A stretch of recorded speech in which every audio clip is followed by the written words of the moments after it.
Entre 1939 y 1941, publicó numerosos artículos en la revista del Instituto de Horkheimer. Luego se trasladó a California, donde escribió junto a Horkheimer una de las obras más importantes del siglo XX, La dialéctica de la Ilustración, que, si bien estuvo terminada en 1944, no fue publicada hasta 3 años más tarde.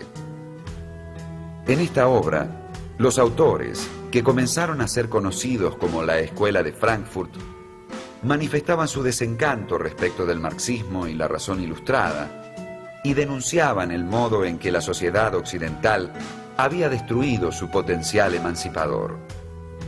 A la vez, señalaban la manipulación de la conciencia de las masas mediante el establecimiento creciente de una industria de la cultura que dificultaba cada vez más todo pensamiento crítico. Mientras elaboraba con Horkheimer la dialéctica de la Ilustración, Adorno escribió otros 3 trabajos importantes: La filosofía de la nueva música, El cine y la música y Minima Moralia. Esta última obra, publicada recién en 1951, escrita en forma aforística y bastante influenciada por Nietzsche, ha sido considerada por muchos como su mejor escrito, a pesar de su manifiesto pesimismo. En 1949, Adorno, Horkheimer y otros colegas decidieron regresar a Alemania y reconstruir el instituto en Frankfurt, del que el propio Adorno llegó rápidamente a ser director. Algunos, en cambio, como Erich Fromm, Herbert Marcuse y Franz Neumann, prefirieron quedarse en Estados Unidos. En los años siguientes, Adorno siguió manifestando hostilidad tanto hacia el sistema capitalista como hacia los socialismos existentes. En 1955 apareció su obra Prismas, la crítica de la cultura y de la sociedad. Enunciaba allí que escribir poesía después de Auschwitz se había vuelto imposible, porque la alta cultura no puede estar por encima de las vicisitudes materiales e históricas. A este siguieron otros libros: Disonancias, la música en el mundo administrado, en 1956, Sobre la metacrítica de la teoría del conocimiento, también en 1956, y Notas de literatura, 4 volúmenes aparecidos a partir de 1958. Además, Configuraciones tonales, en 1959, Mahler, una fisonomía musical, en 1960, Intervenciones, 9 modelos críticos, en 1963, y muchos otros sobre temas musicales, sociológicos y literarios. Uno de estos textos, La sociología y la investigación empírica, generó importantes debates.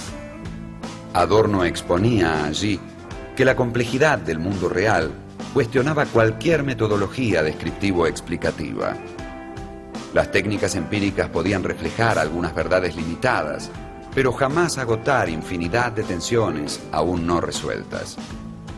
En 1966, Adorno publicó uno de sus trabajos filosóficos más interesantes, Dialéctica negativa, obra en la que desarrolló una dialéctica antimetafísica de la no identidad que rechazaba la reconciliación al modo hegeliano y que, en virtud de tal rechazo, parecía conducir a un callejón sin salida. La dialéctica negativa pretendía exponer lo que siempre escapa a la unidad y omnipotencia del concepto y demostrar así la falacia de la subjetividad constitutiva, que solo encubre una voluntad burguesa de dominio. Al hacerlo, defendía la urticante tesis de que ninguna teoría escapa ya al mercado y que, por lo mismo, no se trata de agregar una doctrina más a la oferta, sino de ejercer un pensamiento crítico que solo afirma que los objetos no se reducen a su concepto. Por eso, el destino de todo concepto es su agotamiento. La dialéctica, así, libera la no verdad de toda pretendida identidad conceptual. No se trata, sin embargo, de una mera negación irracionalista del concepto. La filosofía debe tratar de ir más allá del concepto, por medio, precisamente, del concepto. Vinculados a la dialéctica negativa, aparecieron otros dos textos filosóficos de Adorno, en forma casi inmediata: La ideología como lenguaje y La jerga de la autenticidad. La última obra de Adorno, su teoría estética, quedó inconclusa a causa de su muerte en agosto de 1969 en la ciudad suiza de Visp, como consecuencia de un ataque cardíaco. Fue, sin embargo, publicada póstumamente. Vemos en ella que, hasta el final de su vida, Adorno continuó defendiendo la relevancia del pensamiento crítico. Cada acto profundamente crítico, decía, es como una botella lanzada al mar para futuros e ignotos destinatarios. Y uno de los mensajes básicos de esa botella es que la industria actual de la cultura escamotea constantemente a sus consumidores lo que permanentemente promete, a saber, una promesa de felicidad plena que es irrevocablemente ilusoria. Tal ilusión se funda en la circunstancia de que los productos de la industria de la cultura no son obras de arte luego convertidas en mercancías, sino que desde el principio son artículos producidos solo para ser vendidos en el mercado. No obstante, hay obras de arte, aunque éstas sean una y otra vez utilizadas y manipuladas por la industria de la cultura para sus propios fines. Pero aún así, cada obra de arte representa el entero mundo social en el que se inscribe. Esto se demuestra particularmente en el caso de la historia de la música, en virtud de su carácter de lenguaje no conceptual ni discursivo. Adorno expresó que nuestro mundo está tramado por una tela aislada por la burocracia y la tecnocracia. La libertad personal ha sido destruida por la concentración del capital y por la cultura de masas. La capacidad de pensamiento crítico agoniza. La obra de Adorno se propone, precisamente, socavar los sistemas cerrados de pensamiento y dificultar a la sociedad todo intento de afirmación no reflexiva.